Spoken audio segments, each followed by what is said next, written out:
Good morning, my friends, and thank you so much for joining me this early morning for Coding with Christine Hall. Today, I have the amazing, the wonderful Jennifer McNamara on the show. She is absolutely incredible, and I'm so proud to call her one of my very close friends. Thanks for coming on, Jennifer. I know you've got a really busy week this week. I do, but I always have time for you, Christine. I am just and the audience because we all kind of love to help each other out, and we're all just doing the same thing. So let's just talk about it today. Awesome. Well, happy Health Information Professionals Week. Same to you. Thank you. Thank you. And Terry, today is National Pineapple Upside Down Cake Day.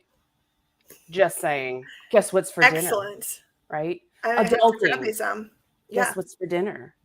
Mm-hmm. As opposed to National Lima Bean Day. Not doing that today. We're going to do pineapple upside down cake for dinner. So that's happening. So I'm so glad that you joined me this morning. We are talking about the ICD-10 guidelines. And again, I don't know how you feel about it, but I know a lot of people struggle to get through Section A because there's so much detail and it can be overwhelming. So this week, we're talking about Chapter 7, Diseases of the Eyes and Adnexa, and Chapter 8. We're going to sneak that one in too. And so I couldn't think of anybody better than you to come on and talk to us about ophthalmology. My med term teacher was such a stickler in ophthalmology, right? If you said it wrong, she'd whack you in the head. No, she didn't. But so yeah, glaucoma. That's one of the things that's outlined in the guidelines here. And can you share with us your vast depth of knowledge on glaucoma? Oh my goodness, Christine, it's crazy. Not too long ago, I made a post because I was just really thinking about, my grandmother had glaucoma and diabetes. And of course, we know that diabetic retinopathy, it's all kind of, glaucoma is, one of those things that can be obtained. You can get glaucoma, especially if you have diabetes. There's that linkage there, right? Mm-hmm. But when I think about, what we have to do as professionals when we're trying to understand this stuff is we really have to understand the disease process and the anatomy of that body part, right? So when we're talking about the eye, it's really good for us to understand. And I can't go into that just today in the short amount of time that we have. It's so intricate, the eye. If you really get down to it and really study it, you have to if you're in ophthalmology. So it's interesting, all these little nerve fibers, right, that we have in our eyes, and we have this drainage system, right? Right. And like with anything, if something isn't functioning with its purposes, right, then we start to see, okay, why is it not functioning the way it's supposed to? Which is why our physicians look at, okay, well, this is not working, so something's causing this to be not working. So it's like that fluid buildup. So if you work in ophthalmology, you'll probably understand the term IOP, intraocular pressure, right? And they have different ranges. When you put your face in the little machine and they a little puff of air, and I don't care how many times they do it, I jump every time I get that puff of air that measures like, don't do it, right? In my eye. Yeah, the pressure. And so that's what they're looking for, right? And they look at obviously like the range, right? And they also look at the timeline too. How long has it been this way?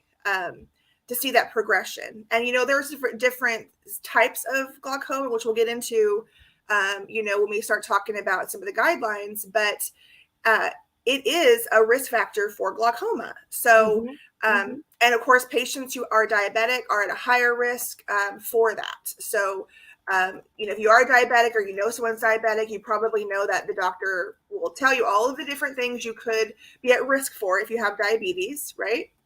Yep. So you want to be obviously aware of that. And that's one of those major precursors is diabetes. And like it or not, we have a diabetic crisis here in the United States.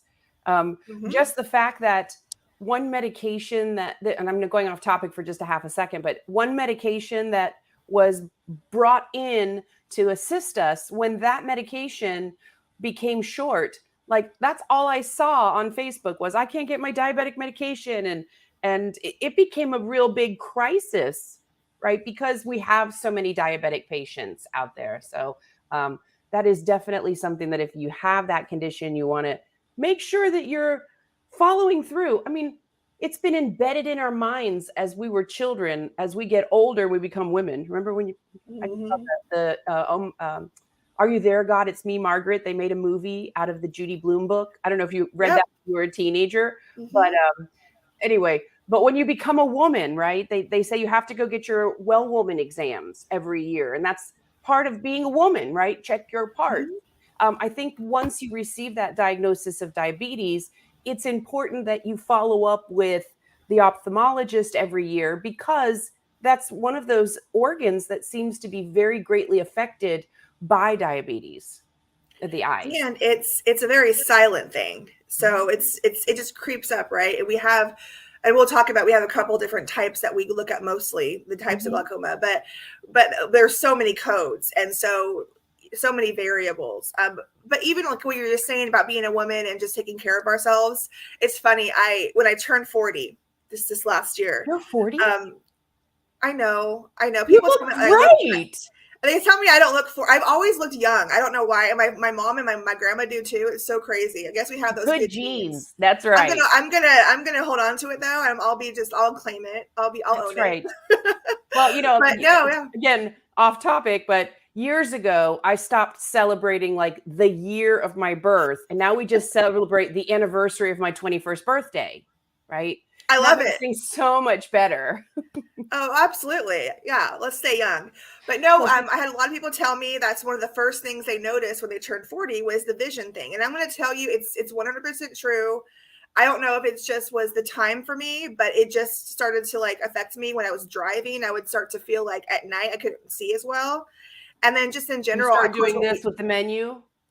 yes. And then like the computer screen doesn't help. We're always on our computers for our jobs, right? So we're like always like, whoa. And so I have glasses for the glare and all that kind of stuff. And so I did go to the doctor. I had I hadn't been since like 2018. Like I was really bad, right? So I'm like, I'm gonna do this. I'm gonna, get this done. And it was fine. I had, they had a couple things they were looking at, but I was like, I feel good, right? Because I did my thing for myself. I went to the doctor to check this out, especially with my family history. I wanted to make sure that I took that into consideration. When you're filling out all your paperwork, I'm telling you guys, I know it's a lot, but please, please, please be honest with your physicians. Those of us that do this for a living, we are look for those things when we're auditing and when we're reviewing documentation, and there's a reason why Mhm. patients give you that information.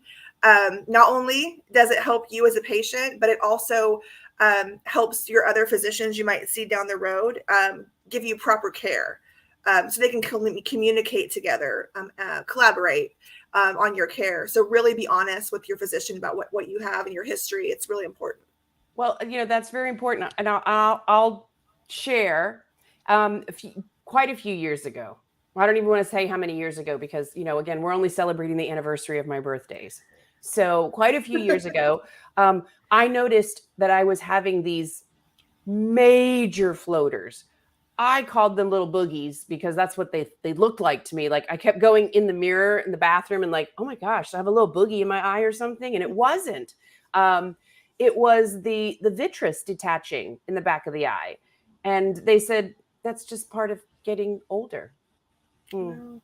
Now, fast forward, as we found out more and more about I have a connective tissue disorder, that's one of the signs and symptoms that we normally see in the progression of the connective tissue disorder. So, oh, now we can put it all together. So, when I finally went back to my optometrist to get my glasses adjusted, and he was like, oh, that makes sense now. All of this makes sense now. So, just Yeah. like you're saying, that history of either your family history of Mhm. or your personal history of as it evolves, because I seem to get more history as I get older, Yeah. which I don't know how I feel about that. But yeah, as that history evolve, it becomes more and more pertinent so that our physicians, they know what to do with us. They know the path to lead us down for good health. Exactly. So, and you and I are all about, we're talking here to talk to our health information professionals today. And, we're patients. We're also trying to help patients. So, yeah, let's just really think about how everything that we document is important. Mm-hmm. So, what are the different types of glaucoma? Oh goodness. Well, there's many of them. The two that I was gonna kind of bring up today is the open angle glaucoma, Mm-hmm. which is kind of like your basic. I mean, there's not really any symptoms prior to you having that peripheral visual loss. You might see some of those patchy things and those blind spots, but the early signs, you of course, aren't really there until it happens, right? Mm-hmm. And then you have, of course, the the other one. I can't remember what it's called now. Where did it go on my notes here? I lost it. Is that part Angle of the 4-year-old closure. curse too? Oh my goodness, yes. It's like I had my notes in front of me. It's the angle closure, and it's the sudden one, and it has all of the other stuff, with it, and it's the more serious one. And so ultimately, as coders, it's important for us to understand the different types, and there's a lot more to it. There's way more in there that we can even talk about today. One of the things that I think is interesting about just the code set for that is how many digits you have.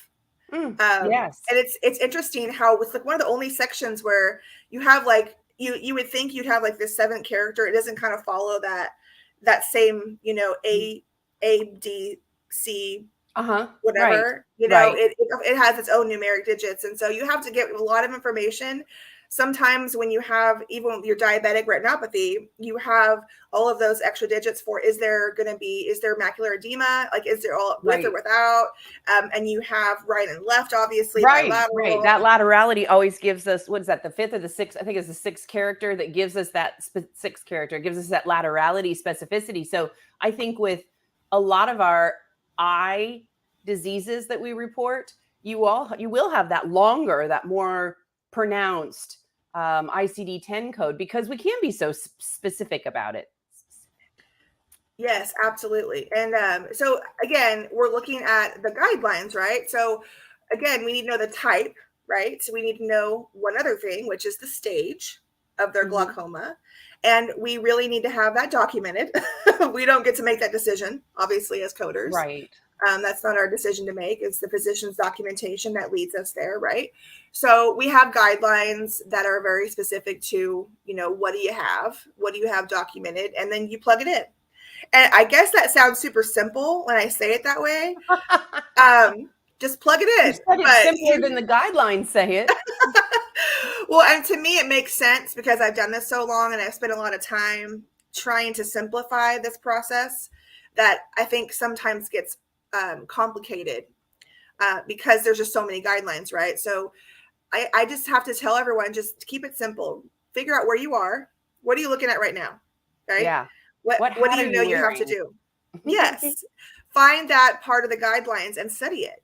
Take your time. And I think sometimes we overwhelm ourselves with so many guidelines, and some specialties have to jump back and forth between so many different areas of the code book, right? So just realize where you are. If you are having to code for the eyes, you're going to be in chapter 7. And if there's not a guideline specific to that condition, which there's only a few, right? You have to revert back to your other sections, your conventions. It's the same concept for all sections. Chapter 11 doesn't even have any. So what do you do there, right? So it's something that you want to think about. But I can dig deeper if you'd like. Do you have any other questions about the specific guidelines? I can dig deeper. Well, I think that I've heard a lot of questions about the guidance that we see in section 2 and section 3 of chapter 7. And, people say, well, it's pretty self-explanatory that if it's the same glaucoma, same stage, that we would just report one code. And I want to remind people that because in some other sections of ICD-10, you have to report 2 codes, one for the left and one for the right, because they don't have a bilateral code. And I think that this guideline is just saying, hey, guys, we do have a bilateral code. So it's not necessary to repeat the same stage and the same type left and right. You can use just the one bilateral code. So sometimes when they give us a guideline, I often think, this is dumb. This is really simple. Who doesn't get this? But because there's alternative guideline that is similar somewhere else, like, pain in the knee, left knee, right knee, I need to put 2 knees. They're just reminding us that for the eyes, most our eye codes do have that bilateral, and we should use it when it's same. Right. Alternatively, if it's different, then we need 2 different codes, one for the left and one for the right, because they're different. But I think that's really why, that's my Christine thought, right? Or as Kimberly says it, the Kimberly-isms, right? That's yes, I love it. Ism, to borrow her wisdom there, on why that guideline is there. Can you give us a little bit more insight onto why in the hospital, if this was an inpatient, why is the guideline there about the evolution of glaucoma during an admission? I'm glad you asked that, because I do love my inpatient guidelines. You're the only one I know. Most of my friends are terrified by PCS and terrified by inpatient coding, but you embrace it. I understand. Oh, I love it. And, I have a question with Terry too. She's like, I don't get it. But, both of us actually have our CCS. She just prefers the other side. But no, I love PCS. And, there are certain organizations out there that would never let that become a thing, probably in the professional fee world. Right. But I love how it just really, to me, it simplifies the matter. And so when you're looking at, and that's for procedures, of course, but when you're looking at the guidelines you see in CM, you'll notice that sometimes it really does refer to an admission, because both sides, we use the same chapter-specific guidelines. And ICD-10 is more heavily relied upon in the inpatient setting, because that's how the payment is made. It's based on your severity of illness. It's based on, at the end of the day, all said and done, what caused your admission. And the DRG payment is based on that principal diagnosis after study, after everything said and done, right? What really was the reason? And so that is how the payment's made. So ICD-10 is very important on the inpatient side. So when you see that guideline that says, if a patient is admitted with glaucoma and the stage progresses during the admission, assign the highest stage documented. And we have other sections of ICD-10 that say that similar thing, like with our ulcers and things like that. Because sometimes they start with one, but they progress, and we're like, okay, well, we have to know which one's principal, which code really is the reason. And so that's why they provide that guidance for us, because we need it. That's right. And like you said, from an inpatient perspective, the payment really revolves around the condition. And in this case, if the glaucoma's gotten worse during the admission, well, they might need more resources during that admission because it worsened. And so it's important that diagnosis really reflect what was that progression that happened during this stay that was relevant to that stay. Exactly. And you and I both do risk adjustment, right? So it's kind of a similar concept. We're trying to calculate the cost of that patient, whether it's, retrospective, prospective, what's going to cost to insure that patient, right? To a payer. Exactly. But for a hospital, they're concerned about, how much they're going to consume during this stay. Yeah. And they have models to forecast, certain things, but that's kind of their focus at that moment. Most definitely. Yes. So I have another question. What does the guideline mean when it talks about intermittent stage? What do you mean intermittent stage? Is it, you don't know if it's this stage or that stage, or like, what are they talking about? It actually says indeterminate stage. Is that what you're referring to? Thank you. I read it wrong, and that happens too. I'm glad that happened, because it happens to the best of us, where we read something wrong and then spend too much time trying to figure it out. Go back to the source. I know. I do all the time. I did the other day. I'm like, oh my goodness, I didn't say that at all. It totally changed the meaning. I'm like, I get it. Oh my gosh. No, I've been there, Christine. No. So indeterminate stage. And I think there's others in other types of sections where they can't determine it, right? So it has to be documented that way. But it does say in the guidelines that character, it should be based on the clinical documentation. Mm-hmm. We don't get to determine that ourselves as coders. And then we do have the character 0, which is unspecified. So we don't want to confuse the two, just like we have other 7 characters that kind of have an unspecified, and they always have that option. And then we have ones that it's really not, they can't come to that conclusion. We have some of those types of codes too, even in neoplasms, where you have like this really crazy situation where it went from one place to the next and it's gone so many places, they can't even tell you where it originated. So there's a code for that.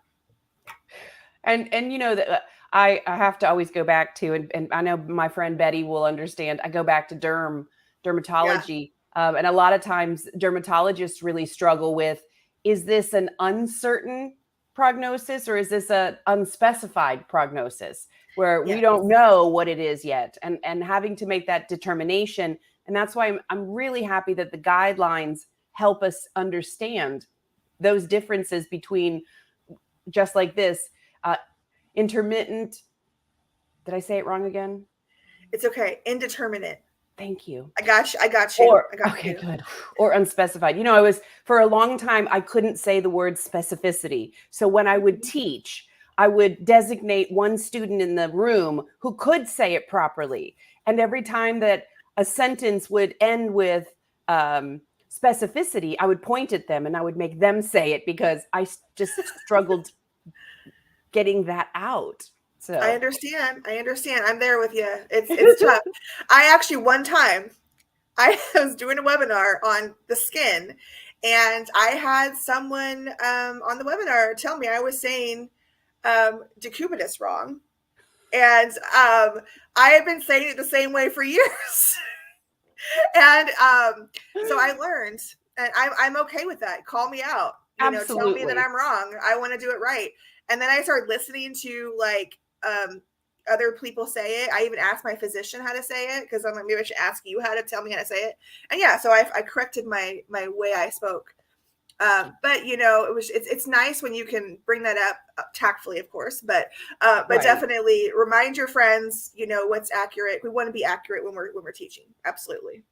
Yeah. And it's that way. There are many terms in medical terminology that, like potato, that we say differently depending upon where you're from, what region you're in, how do they say it, what influence on what accent is said, and so we pick these things up, and also, you know, just like I just mentioned, our geographic areas might influence the way that we process words. I don't know how we got there, but just so if you are in a situation where someone says a word incorrectly, you know, feel free to share with them that it's there. Oh, John says angina, right? Or agina, right? Angina. So I love it. If you're in the Bronx, it's agina. You know, if we're somewhere else, it's angina. In Boston. Debrid and debride, right? Potato, right? So debridement. I always said debridement, and then I started saying debridement because everyone is like telling me this and that. But you know, you say how you say it. You can say glaucoma or glaucoma. I've heard both ways. Because there's a company called Glaukos that's a vendor for the eyes, some of their products that we use in ophthalmology. So like people started saying glaucoma because it's Glaukos is how you pronounce it. So it was like, how posh. I know, right? I feel like that's the fancy way to say it. Yes, very, very much so. Mm-hmm. But no, but I like what you mentioned earlier about the, you know, I'm going back to my, you know, PCS talk just for a minute, because that's one of the things that I like about it, is because it forces you to use a new code when something changes. And the same concept is true in ICD-10 for this, when the site and the stage and the laterality, when something is not part of that formula that gets you to that same code, you have to choose another code because you're straying from that formula. Mm-hmm. That you're trying to build, right? Because in ICD-10 PCS, you're building your code. based on all of the pieces of that procedure. So in ICD-10s, you are kind of in some ways building a code for your diagnosis. As you add on those digits, you're building the description of what happened to the patient. So if anything deviates, you're trying to then, okay, I have to add one now, and then I have to build that one. So you have to think it that way. I use that explanation when I'm trying to explain the structure of the ICD-10 code and why the 7th character that reports encounter can't be squished out to the 5th spot or the 4th spot, right? Because each spot has its own designation. It has its own purpose in the ICD-10 code. So I use that explanation a lot. Yes, they want to stay in their home. They want to stay home and not have to leave their house. And so let them be where they belong, and everyone's happy. Right. Just use the placeholder. Feel comfortable. That's what its job is just to let people stay in their spots, their homes where they belong. We just add that placeholder there. So yeah, it's great. So yeah, I agree. I have a question. My last question about chapter 7, blindness. Oh, goodness. And there's different types of blindness. Yes. So you hear the term blindness or low vision. The guidelines just really talk about, if you have the both eyes documented, right, or the visual impairment category, if that's not documented, then it tells you what to assign. So sometimes the guidelines get very, very specific on a specific code, right? Like if this situation is true, this is the code for you. Right. So then it tells us, okay, if blindness or low vision, right, in one eye is documented, but the visual impairment category is not documented, do this. So there's all these different options you have to follow when it's true for you. But if it's not part of the guidelines, and you have no other, documentation to follow, then you just have to use your physician language to lead you to the right code. And I say it all the time. And I know Sherry Bernard would second this, because I learned a lot from her as well. Love her. And I'm a super fan. Yes, me too. And she's a great mentor for me and others I know. So it's true. And I remember having this conversation with her a couple years ago, about how we have to use our books correctly. I think we get so involved in coders and trying to quickly get there that we forget that the proper way to do it is to index to tabular. And we actually, I don't remember the exact examples, but we were doing this in one of our webinars that we did, and it was crazy how not going that process led you to the wrong code. Absolutely. Absolutely. So you have to use the physician language every time, and that's going to be your safe spot. Take that language, plug it into the index, and let it lead you where you're supposed to go, so you don't overcode or undercode. You get to the correct one for your documentation, and then you don't, go astray. So absolutely. Absolutely. Well, thank you for sharing that. I do want to make a quick notation that chapter 8 is the diseases of the ear and the mastoid process, but there's no guideline there for us. So Christine's going to fill in the blank here. Okay. One of the big pet peeves I have, especially with primary care or ENT, is the lack of documentation for impacted cerumen. Yes. So cerumen is normal. Ladies and gentlemen, we all have earwax. It's a normal thing. It's supposed to help us protect the eardrum, right? But sometimes that wax builds up. When it builds up, well, it causes two things. One, your physician can't see the tympanic membrane, so they don't know what's going on behind the ear fluid, right? So it has to come out. And second, because your husband might yell at you 3 times a night that the TV is too loud. That may or may not happen in my house on a regular basis. And it could be that you're reaching an age where the hearing decreases, or it could be that you have impacted cerumen and it needs to be removed so that you can hear the TV at a normal level, or whatever normal is. So please make sure that if the procedure's being done to remove that cerumen because you can't hear the TV, or because they can't see the tympanic membrane, that you see that documentation that states it's impacted. Because otherwise, moving a little piece of wax out of the way is not impaction. And we don't have a separate procedure that needs to be done. And it really doesn't reflect normal cerumen versus impacted cerumen. So that's I my love it. shoebox greeting about the ear that's not in the guideline, but please, make a little side note there that just reminds you that cerumen is okay unless it's impacted, can't hear TV, wink, wink, or can't see tympanic membrane clearly, right?